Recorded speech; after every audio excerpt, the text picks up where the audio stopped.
नमस्कार, मैं हूं विकास सुखीजा। आप देख रहे हैं अब तक टाइम्स। दोस्तों, महाशिवरात्रि की सबसे पहले आपको अब तक टाइम्स की ओर से हार्दिक बधाई, शुभकामनाएं, जय भोले की। हम चाहेंगे कि महाशिवरात्रि पर्व की आप सबके घरों में सुख शांति बनी रहे, परमात्मा भगवान भोले शंकर की कृपा बनी रहे। दोस्तों, आज हम बात करेंगे हरियाणा विधानसभा में हुए जबरदस्त राजनीतिक धमाके की। धमाका आपको मालूम है कि कांग्रेस का अविश्वास प्रस्ताव पहले ही चरण में हवा में छू की तरह उड़ गया। हमने छू का शब्द किया था इस मामले के अंदर, क्योंकि जिस तरह से विपक्ष के नेता भूपेंद्र सिंह हुड्डा ने दावा किया था कि इस प्रस्ताव के बाद हरियाणा से मनोहर लाल की सरकार चलता हो जाएगी, लेकिन हुआ उल्टा। क्योंकि जितने भी विधायक सरकार के साथ थे उनमें से काफ़ी लोगों ने किसानों की बात का साथ दिया, लेकिन स्पष्ट कहा कि हम मतदान सरकार को देंगे, हम सरकार के साथ जाएंगे। कहीं ना कहीं सरकार की नीतियां इन विधायकों के जहन पर अपना प्रभाव छोड़े हुए हैं। हम बात करेंगे असम से कांग्रेस के विधायक शमशेर सिंह गोगी जी से, और हम चाहेंगे इस खबर को आप साथ के साथ लाइक और शेयर भी कर देना, क्योंकि राजनीति से जुड़ी कोई भी खबर है सबसे पहले अब तक टाइम्स पर हम आपको दिखाते हैं। हम बात करेंगे हरियाणा विधानसभा के अंदर हुए कांग्रेस के अविश्वास प्रस्ताव को लेकर। गोगी साहब, सबसे पहले अब तक टाइम्स पे आपका चंडीगढ़ से वापस आने पर स्वागत है। धन्यवाद। पहले तो मैं पूरे हरियाणा की जनता को महाशिवरात्रि पे बहुत बहुत बधाई देता हूँ और शुभकामनाएं देता हूँ कि उनका जीवन जो है आने वाले समय में खुशहाल रहे, खुशी प्राप्त हो उनको। और जो इस महाशिवरात्रि पे मैं शिवजी महाराज से ये भी अरदास करता हूँ कि इस सरकार को सद्बुद्धि दे, ताकि ये जो दुनिया का पेट भरने वाला किसान है इसकी भी सुनवाई की जाए, क्योंकि ये भी एक भगवान ही है। इसके साथ बिगाड़ के कोई भी सुखी नहीं रह सकता।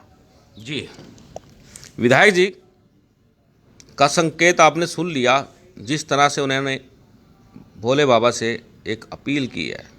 भोले की फौज करेगी मौज, ये नारा है, बहुत आम चलता है नारा। और दोस्तों, हम बात कर रहे थे कि जो विधानसभा में कल हरियाणा की विधानसभा में जो हुआ उस पर बात करेंगे। सबसे पहले मैं विधायक जी से जानना चाहता हूं कि कांग्रेस ने, जिस तरह से विधायक जी कांग्रेस ने कहा था कि ये प्रस्ताव आने के बाद हरियाणा से मनोहर लाल की सरकार चलता हो जाएगी, लेकिन हुआ उल्टा, ये कैसे हो गया? नहीं, मेरी समझ से जो ये अविश्वास प्रस्ताव था, क्यों मैं भी उसी विधान दल में हूँ, विधायक दल के अंदर मैं भी था। ऐसी कोई बात किसी ने राजनीतिक तौर पे अगर किसी ने बयान दिया हो तो अलग बात है। वैसे सरकार गिराने की बात नहीं थी, सरकार की पोल खोलने की। और वो जो नकली किसानों के अमैती बन के रोज़ बयान देते थे लोग कि हम किसानों के साथ हैं, हम ये कर देंगे वो कर देंगे, बड़े हितैषी हैं, उनका असली चेहरा सामने लाने के लिए ये अविश्वास प्रस्ताव था। जहाँ तक गिनती की बात है, गिनती के ऊपर तो जो एंटी डिफेक्शन बिल है वो बैठा हुआ था। अच्छा जी। इस एंटी डिफेक्शन बिल की वजह से ही कल अविश्वास प्रस्ताव जो है गिरा है। जो लोग पार्टी से बंधे हुए थे, उन्होंने विधानसभा में भी बहुत सारे लोगों ने बोला है कि हम किसानों के साथ हैं। और आज देश के हालात, प्रदेश के हालात ऐसे हैं कि कोई भी सरकारी पक्ष का एमएलए अपने हलके में नहीं जा सकता, ब्याह शादी तक नहीं जा सकता, ऑन रिकॉर्ड है ये। इसके बावजूद भी उनकी मजबूरी थी कि वो वोट नहीं दे सकते थे। और इसमें आपको पता ही है, जो सरकार होती है फिर उस पर सत्ता भी है, धनबल भी है। पूरे देश की सरकारें इसी धनबल से गिराई, और उसी धनबल की मुआवजा देने के लिए ये फिर बिल लाए गए।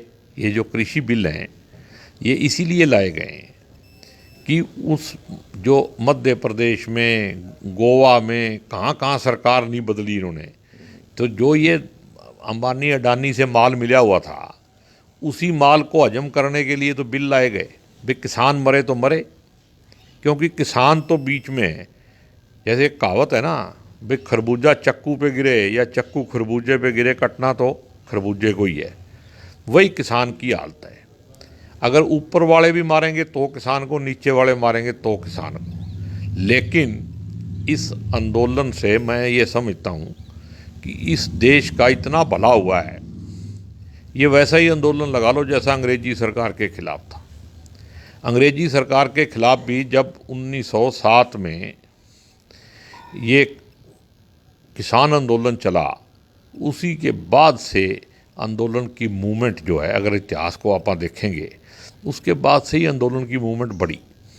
उसके पहले होता था आंदोलन, फिर बीच में गैप हो जाता था, लेकिन 1907 के बाद लगातार 40 साल तक आंदोलन जो है वो गति बढ़ती चली गई, दिन बाई दिन बढ़ती चली गई।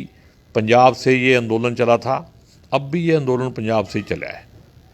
चाहे कोई अपने स्वार्थ के लिए कोई नेता देशद्रोह करते हुए किसी को खालिस्तानी कह दे, किसी को आतंकवादी कह दे, ये भाषा तो अंग्रेज़ों की थी। हिंदुस्तान के ही लोग जो अपने आप को राष्ट्रवादी कहते हैं, वो भी लोग यही काम करते हैं। विधायक जी, मेरा सवाल है, आपने सीधा सीधा आरोप लगा दिया कि इस प्रस्ताव के अंदर धन और बल का प्रयोग हुआ है। ये बात एकदम से अब बाहर आ रही है, ये हुआ कैसे? नहीं, आप देखो ना, जिस दिन से ये आंदोलन चला है, जिस दिन से ये बात चली है, अब सरकार में किसकी चल रही है? अगर ऑफ द रिकॉर्ड लोगों से बात की जाए तो आज के दिन मुख्यमंत्री मनोहर लाल जी नहीं है, वो तो बेचारे एक चेहरा हैं। अच्छा। असली मुख्यमंत्री दुष्यंत जी हैं जी। और जो इंडिपेंडेंट एमएलए पहले बेचारे दिन रात रोते थे, आजकल मैं उनके चेहरे पे भी थोड़ी सी खुशी देखता हूँ। अच्छा। उसका कारण आप समझो, कुछ बातें ऐसी हैं जो डायरेक्ट ना कह के वैसे ही समझ लेनी चाहिए, कॉमन सेंस भी होनी चाहिए जी। लेकिन तो उस कॉमन सेंस के हिसाब से धन का और बल का, सत्ता का दुरुपयोग तो होता ही है हमेशा, ये कोई नई बात तो है नहीं। लेकिन ऐसा धन बल का प्रयोग करना जो देश के हित में ना हो, वो तो देश के लोगों को शोभा नहीं देता मेरे ख्याल में। विधायक जी, मैं एक बात जानना चाहता हूं कि कल जो प्रस्ताव कांग्रेस का, वो हरियाणा सचिवालय के 10वें फ्लोर से गिरा है या किसी और फ्लोर से गिरा है? कहाँ से गिरा है? फ्लोरिंग की अगर बात करें तो कौन से फ्लोर से गिरा है? नहीं, 10 फ्लोर ही नहीं है। 9 तो है ना, 9 के बाद एक कैंटीन है, उसके बाद फिर एक फ्लोर आ जाता है। ये जो है विश्वास है, ये तो पहले फ्लोर पे ही था। अच्छा। और हमारी 2 वोटें बड़ी हैं जी। 2 शेर ऐसे थे, नहीं, हमारे को फ़ायदा नहीं मिला, और ना इस तरह का फ़ायदा लेने के लिए राजनीति करनी चाहिए। ये देश हित में नहीं है जी। हम लोकतंत्र भी कहते हैं, और लोकतंत्र की छत्र छाया में अंदर खाते इमरजेंसी भी लगाते हैं। या तो आप में हिम्मत है तो खुल्लम खुल्ला इमरजेंसी लगाओ। इमरजेंसी से बुरा हाल है आज के दिन। कल पंजाब विधानसभा में एक मता पास हुआ है कि जो ये सेंटर की गवर्नमेंट कुछ बोलने वाले लोगों के खिलाफ ईडी और सीबीआई का दुरुपयोग कर रही है, उसका निंदा प्रस्ताव पास हुआ है। मैं कहता हूँ पूरे देश के हर नागरिक को, अगर वो जिंदा है, उसकी ज़मीर जिंदा है, तो सबको इस तरह के दुरुपयोग के खिलाफ आवाज़ उठानी चाहिए। आज देश के अंदर इमरजेंसी से भी बदतर हालात हैं। कोई आदमी बोले, आपने देखा किसान आंदोलन में जो सपोर्ट करता है, पत्रकारों को भी अंदर कर दिया। क्या कर दिया? पत्रकार का तो काम है फोटो लेना, बोलना, और जो उसने देखा वही तो बोला। विधायक जी, मैं आपसे बात कर रहा था कि ये जो 2 विधायक हैं, कौन से हैं, नंबर 1 बात, और कांग्रेस का जो 1-2 सीटें कम हुई थी, मतलब 28 पे आ गई थी कांग्रेस, या वही 30 पे थी, आखिर ये पूरा मामला क्या था? एक बार जो काउंटिंग है, और ये 2 विधायक कौन से किसानों के समर्थन में खुलकर सामने आ गए थे, ये खुलासा बताइए आप। ये 2 विधायक हैं, एक दादरी से सोमवीर सांगवान है और एक मैम से बलराज कुंडू। उन्होंने खुल्लम खुल्ला समर्थन किया है। बलराज कुंडू पे वैसे भी कार्रवाई हुई थी अभी। और देखो, ये तो बीजेपी का एक एजेंडा है, और इसीलिए मैं आपको पहले भी कहता हूँ, अब भी कहता हूँ, जो आरएसएस की सोच है वो देश हित में नहीं है, वो देश को खराब करेगी, आज नहीं तो कल करेगी। इस देश के अंदर 135 करोड़ लोगों के दिमाग को संविधान से, नागरिकता के अधिकार से भरा होना चाहिए। उसकी जगह अगर आप सांप्रदायिकता बांट दोगे, एक मार्टिन लूथर किंग हुआ है, उसने बहुत बड़ी लड़ाई लड़ी है इस रूढ़िवाद के खिलाफ, कैथोलिकिज्म के खिलाफ। तो उसने कहा था कि जब सरकार धर्म के लड़ाई को बढ़ावा दे या उसके लिए बहाने ढूंढे तो समझ लो देश का हित नहीं हो रहा है, नुकसान हो रहा है। सरकार का काम धार्मिक झगड़ों को निपटाना भी नहीं है, बढ़ाना भी नहीं है। ये अपने जीने की एक विधि है, वो लोगों का पर्सनल मामला है। सरकार आज के दिन हर काम को धर्म से जोड़ के दिखाती। हमारे देश के साइंटिस्टों ने वैक्सीन बनाई, गर्व की बात है, लेकिन उसका जैसे राजनीतिकरण हो रहा है भी जैसे मोदी जी ने बना दी हो। क्या आप मानते हो भी मोदी जी ने बनाई हो सरकार? लेकिन मेरे हिसाब सरकार का कोई इसमें काम नहीं है। साइंटिस्ट शुरू से काम करते रह रहे। एटॉमिक एनर्जी के ऊपर बाबा ने क्या बनाया था, लेकिन आज फौज में कोई काम हो जाए उसका पॉलिटिकलाइजेशन हो रहा है, शहीदों के नाम पे वोट मांगे जा रहे हैं। तो क्या फिर ये जो किसानों को खालिस्तानी और आतंकवादी कहा जा रहा है, वो सभी भगत सिंह की फ़ोटो लगा के बैठे हुए, फिर भगत सिंह भी मतलब आतंकवादी खालिस्तानी था, देशद्रोही था वो। जी विधायक जी, हम बात कर रहे हैं राजनीति की, आप हमेशा बात को ना ऐसे गोल सा घुमा देते हो। नहीं, मैं राजनीति मैं जो राजनीति की बात कर रहा हूँ मैं आपसे, हरियाणा विधानसभा के अंदर कांग्रेस प्रस्ताव तो ले आई लेकिन गिर गई, कामयाब नहीं हुई। लेकिन कांग्रेस ने जिस तरह से भसाड़ अपनी भड़ास जो निकाली है, आपने भी खूब भड़ास निकाली है, तो ये जो प्रस्ताव लाने का मुख्य कारण क्या था, आपको क्या लगता है? नहीं, देखो, अविश्वास प्रस्ताव एक लोकतांत्रिक विधि है जिससे आपको एक सरकार के खिलाफ उसकी कमियां गिनाने की, उसकी कमजोरियां गिनाने का एक वक्त मिलता है। वरना तो आपने देखा है आजकल स्पीकर साहब भी हाउस के स्पीकर ना होके एक पार्टी के वर्कर की तरह काम करते हैं। बिल्कुल ठीक बात। अगर आप टोटल टाइम गिनो तो आज अखबार में भास्कर में छपा हुआ है कि बीजेपी वालों को तो 2 घंटे 50 मिनट का टाइम मिला और हमारे को मतलब 8 आदमियों, कांग्रेस वालों को 1 घंटा 51 मिनट मिला। क्यों? मैं बताऊं आपको क्यों मिला। ये लोकतंत्र की हत्या है। चलिए, ये पार्शलिटी अगर स्पीकर करेगा तो फिर न्याय कौन करेगा? मैं खुद इस बात पे पर्सनली मेरे को दुख है कि जब मेरा बोलने की बारी आई तो मेरे को उतना टाइम नहीं दिया गया। अगर वो उसकी जगह कोई बीजेपी का मंत्री या वो दूसरे बोलते हैं तो उनको धीरे धीरे धीरे धीरे धीरे धीरे करके 15-15 मिनट दिए जाते हैं और हमारे को 2 मिनट अपने हल्के की बात रखने के लिए भी टाइम नहीं दिया गया। ऐसा ये जो अपने अंदर जो मैंने अभी कहा, जब दिमाग में लोकतंत्र, संविधान या नागरिकता के अधिकार नहीं बचेंगे तो फिर सत्यानाश तय। दोस्तों, एक और आरोप, धन बल के बाद हरियाणा विधानसभा के जो स्पीकर हैं ज्ञानचंद गुप्ता जी, उनके ऊपर एलिगेशन लग गया कि उन्होंने भेदभाव किया, समय पूरा नहीं दिया। लेकिन विधायक जी, मेरा जो मानना है, जिसके पास जितना दम होता है उसको उतना समय मिल जाता है। क्या लगता है आपको?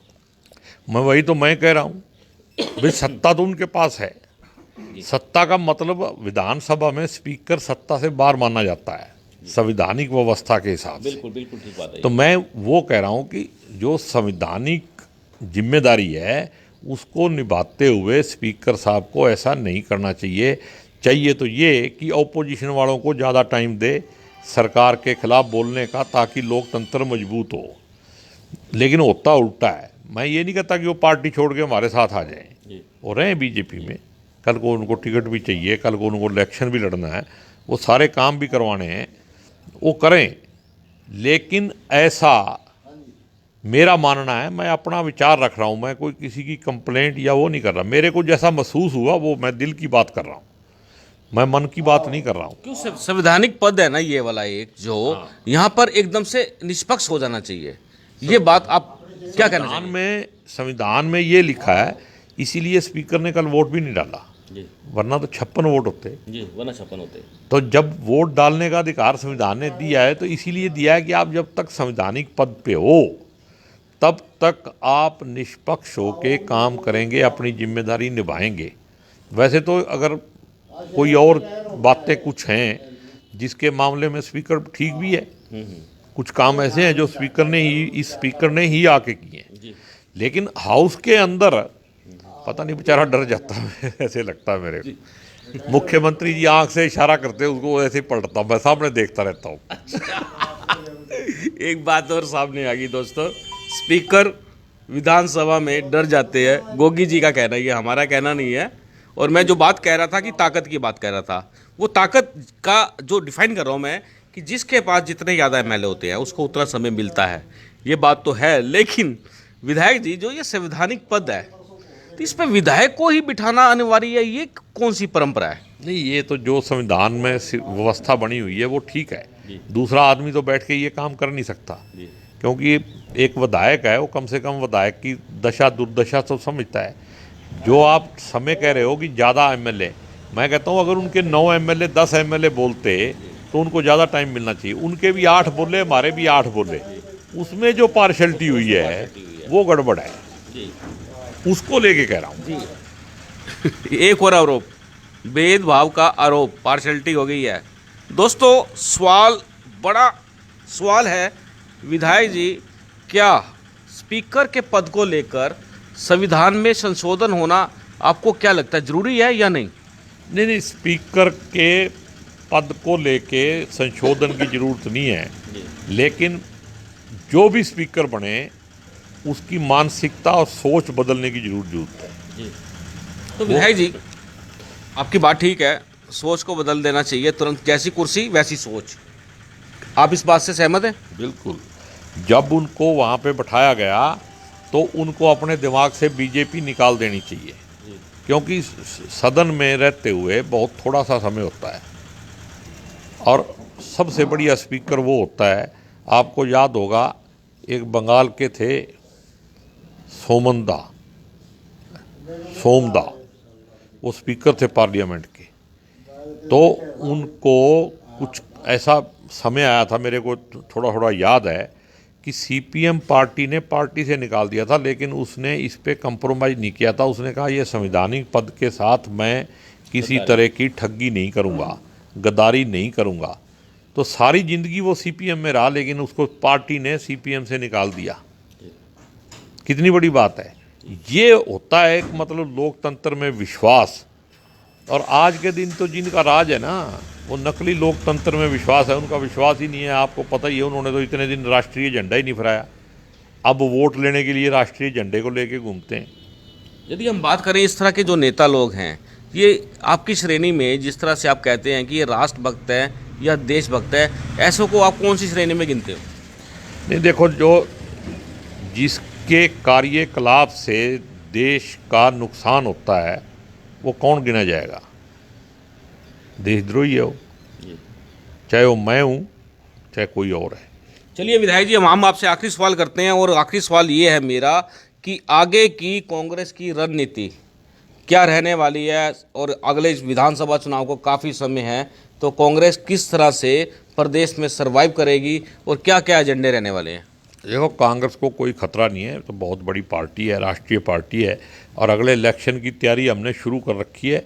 और अगले इलेक्शन में जो कल हुआ है इसका भी और जैसा कर्म है, आपने मेरा स्पीच भी सुना होगा, मैंने विधानसभा में भी कहा कि गीता का उपदेश आप लोगों को मत पढ़ाओ, वो इंडिविजुअल आदमी पे लागू होता है, जैसा कर्म करोगे वैसा फल देगा भगवान।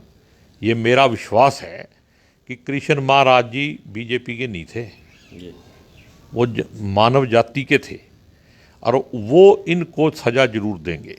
जी विधायक जी, एक सवाल और बीच में से निकल के आ गया कि कल विधानसभा सत्र के अंदर हरियाणा के मुख्यमंत्री मनोहर लाल ने बिल्कुल स्पष्ट कह दिया था कि नंबर 1 कृषि कानून किसी कीमत पर वापस नहीं होंगे। नंबर 2, कांग्रेस अगले 10 साल तक भी हरियाणा की सत्ता में नहीं आ सकती है। आप कितने सहमत हो? देखो, इसका एक बात से तो मैं सहमत हूँ कि जो मनोहर लाल जी ने कहा है, मनोहर लाल जी वो अपनी भाषा नहीं बोल रहे थे, वो तो मोदी जी से डरते हुए बोल रहे थे। अच्छा। अगर मोदी के खिलाफ बोल दे तो सवेरे त्रिवेंद्र रावत की तरह काम हो जाएगा। विज साहब तैयार बैठे हैं, ठीक है ना। तो जो उसका बेचारे का कल्ले का दोष नहीं है ये। तो जहाँ तक बात दूसरी है, वो तो जनता बताएगी कि कौन सत्ता में आएगा कौन नहीं आएगा, ये किसी के हाथ में नहीं है। खट्टर साहब कभी करनाल देखा था? कभी करनाल के लोग जानते थे उसको? ठीक है ना।